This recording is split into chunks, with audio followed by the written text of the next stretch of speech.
నమస్తే. ఎన్నో ఆధ్యాత్మిక కార్యక్రమాలు మన ఛానల్లో నిరంతరం ప్రసారం అవుతూనే ఉంటాయి. మీ నుంచి కూడా విశేషమైన స్పందన వస్తుంది. దానికి ముందుగా కృతజ్ఞతలు తెలియజేస్తూ, సాయి తత్వం గురించి తెలుసుకునే ప్రయత్నం చేద్దాం. మామూలుగా సాయిబాబా అసలు దేవుడే కాదు అని, సాయిబాబా ఒక వర్గానికి చెందిన వాళ్ళు అని, ఇలా ఈ మధ్య కాలంలో సాయిబాబాకి సంబంధించి రకరకాల ఆలోచనలు, రకరకాల మాటలు వస్తున్న క్రమం చూస్తూ ఉన్నాం. సుప్రీంకోర్టు ఒక తీర్పు ఒక రకంగా ఇస్తే దాన్ని మనం అర్థం చేసుకునే విధానం ఇంకొక రకంగా ఉంది. అసలు సాయిబాబా ఎవరు? సాయి తత్వం ఏం చెప్తుంది? ఆయన ఎలా జ్ఞాన సంపన్నుడయ్యాడు? ఈ విషయాలన్నీ కూడా ఈరోజు ఈ ఎపిసోడ్ ద్వారా తెలుసుకునే ప్రయత్నం చేద్దాం. నాతో పాటు ఉన్నారు కళారత్న విక్కీ కృష్ణ గారు.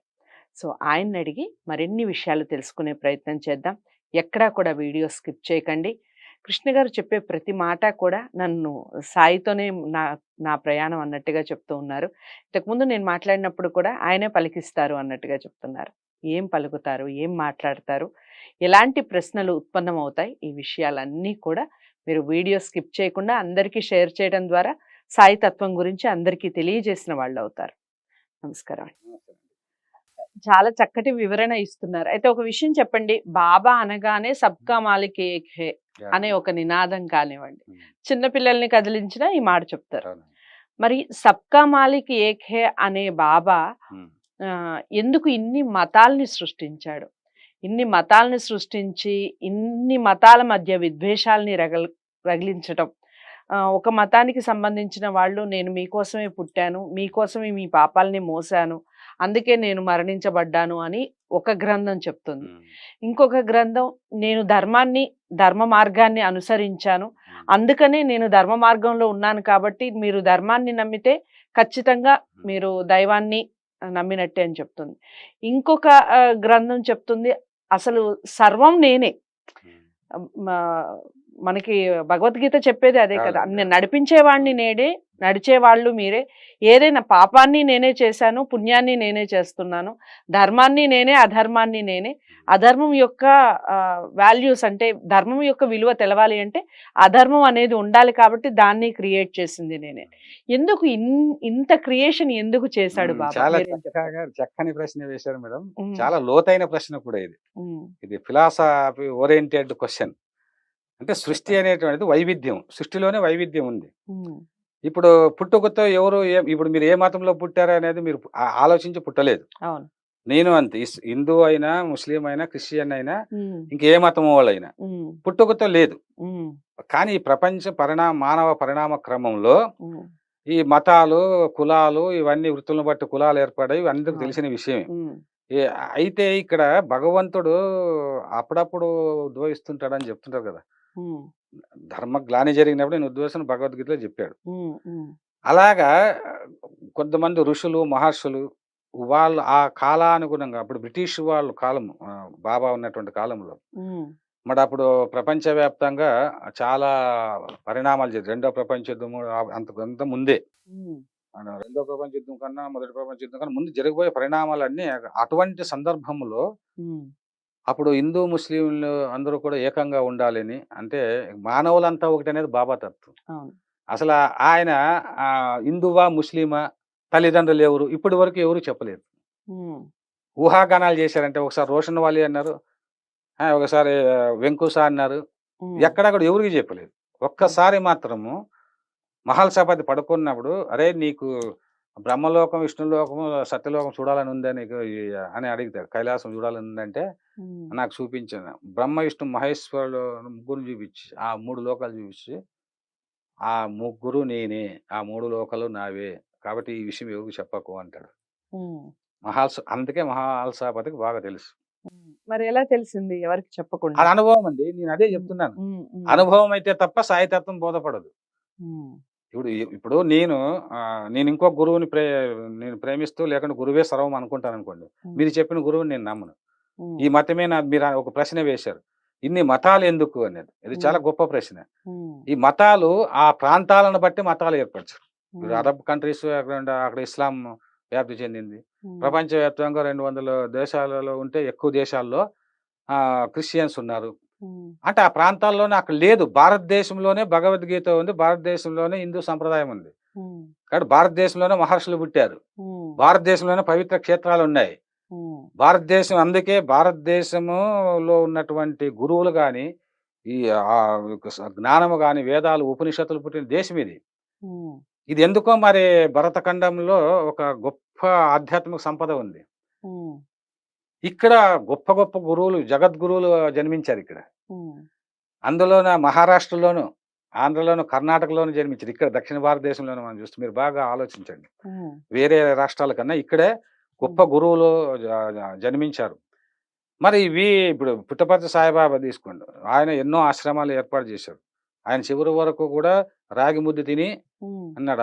ఆయన మరి ఆయన వల్ల ఎంత మరి ఆ సూపర్ స్పెషాలిటీ హాస్పిటల్ వచ్చింది.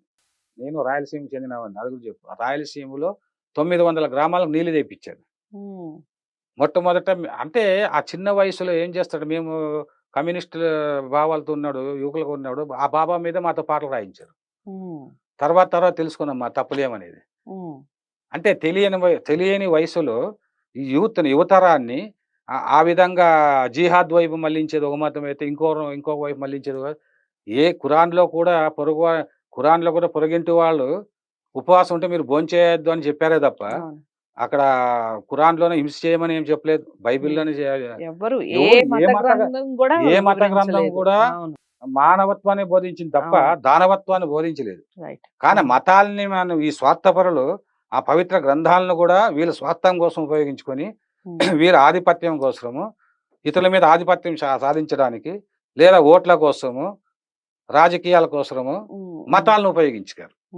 మతము రాజకీయ చేతిలో ఆయుధం అయిపోయింది. అప్పుడు ఈ అరాచకాలు ప్రారంభమైనవి. మనసు బేసిక్ గా ఈ నాయకులు కానీ విధాన లోపం విద్యకు శాపం అన్నమాట.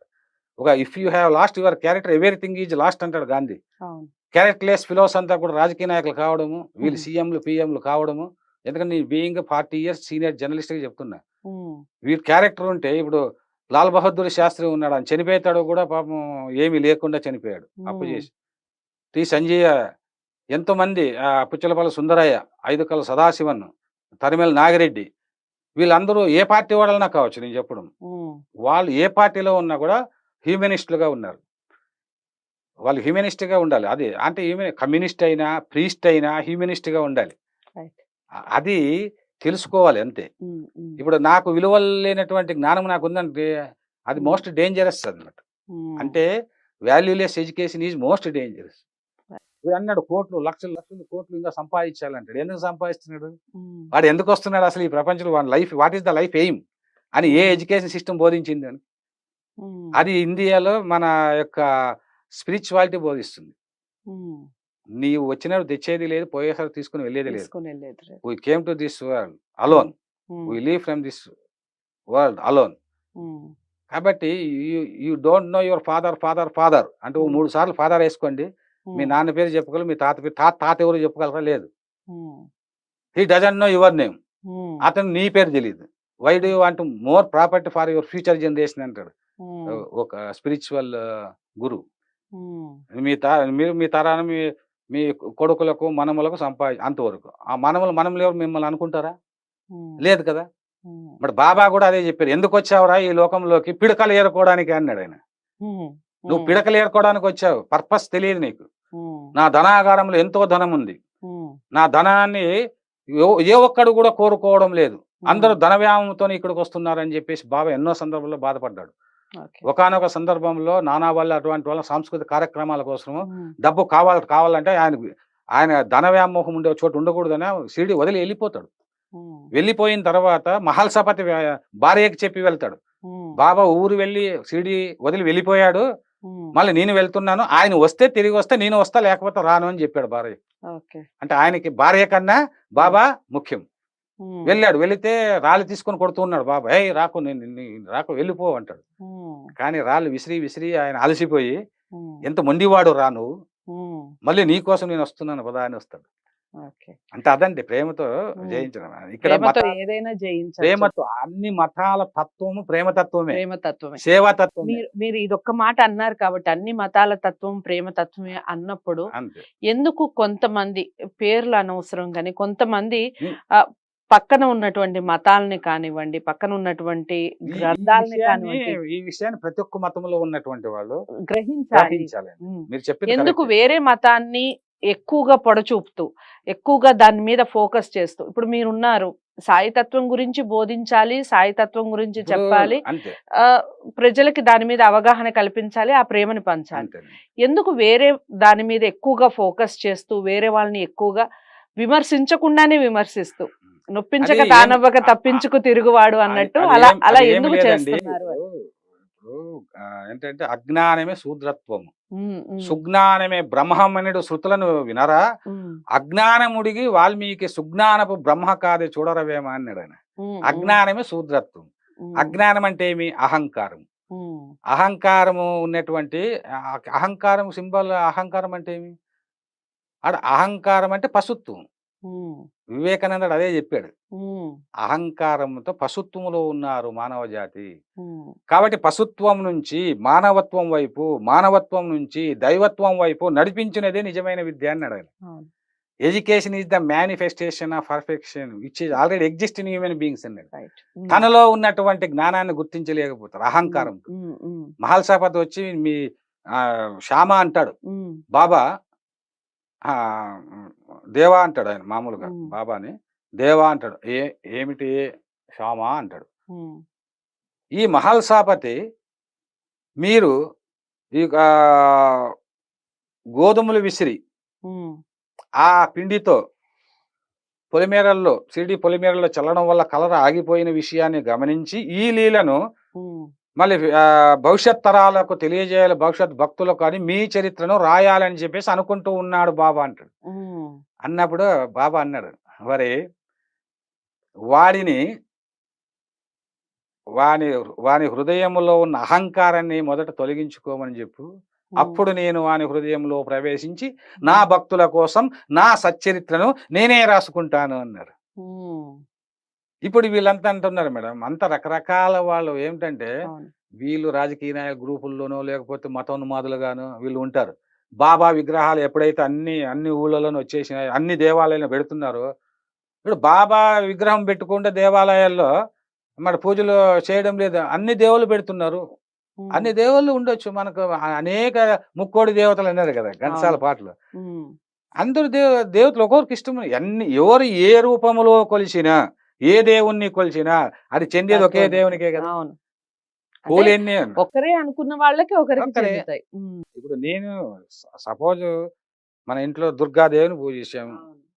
మేము మా శివుణ్ణి పూజించాము, అందరు దగ్గర అన్ని ఫోటోలు చిన్ననాటి నుండి వచ్చి వచ్చి వచ్చి ఏదో మనకి ఎవరి మీద ఒక గురి కలుగుతుంది. ఎవరా ఏ దేవుణ్ణైనా పూజించుకోవచ్చు. హరిహరాద్వైతం తిక్కని అందుకే కదా ప్రతిపాదించాడు. ఉమ్, వైష్ణవులు గొప్ప, శైవులు గొప్ప అని ఎవరు అందరూ ఒకటేరా అని చెప్పాడు ఆయన. ఉమ్, ఉమ్, నువ్వు ఎక్కడ కూడా అన్ని అందుకే చెప్పాను, శాస్త్రాల్లోను వేదాల్లో ఉండే సారాంశం అంతా షిరిడి సాయిబాబా మాట్లాడకుండా, బోధించకుండా, నిజ రూపం ఊరికే అలా అలా ఉంటూ చేతులు అలా అలా ఊపుతూ. బాబా తత్వం గురించి చాలా చక్కటి వివరణ ఇచ్చారు కృష్ణ గారు. చాలా అంటే చాలా సంతోషం. ఇంకా బాబాకి సంబంధించిన లీలలు కానివ్వండి, అద్భుతాలు కానివ్వండి, జరిగినటువంటి అద్భుతాలు నేటి తరానికి ఖచ్చితంగా చేరాలి, తెలుసుకోవాలి. ఆ మీరన్నట్టుగా మనం ఒక దేవుణ్ణి గురించి మాట్లాడుకునే దానికన్నా ఒక సద్గురుని గురించి మాట్లాడుకుంటే పిల్లలకు కూడా చాలా అంటే చాలా యూస్ఫుల్ అవుతుంది. తప్పకుండా నెక్స్ట్ ఎపిసోడ్లో ఇంకా బాబాకి సంబంధించిన పూర్తి సమాచారం తెలుసుకునే ప్రయత్నం చేద్దాం. నమస్కారం. ధన్యవాదాలు. బాబాకి సంబంధించి మరింత సమాచారం తెలుసుకునే ప్రయత్నం చేద్దాం. ప్రతి వీడియో కూడా ఫస్ట్ నుంచి లాస్ట్ వరకు వాచ్ చేస్తూ మీరు బాబాకి సంబంధించిన మీ జీవితంలో జరిగినటువంటి అద్భుతాలు ఏవైనా ఉంటే తప్పకుండా కామెంట్ బాక్స్లో తెలియచేయండి. దానికి సంబంధించిన వీడియోస్ కూడా చేసే ప్రయత్నం చేస్తాం. కృష్ణ గారిని కనుక కలవాలి అనుకున్నా లేదా మాట్లాడాలి అనుకున్నా, ఇంకా మీరు ఇలాంటి విషయాల గురించి చర్చించాలి అనుకున్నా స్క్రీన్ మీద కనపడే నెంబర్కి కాల్ చేయొచ్చు. వీడియోని లైక్ చేసి షేర్ చేయండి, ఛానల్ని సబ్స్క్రైబ్ చేసుకోండి. నమస్తే.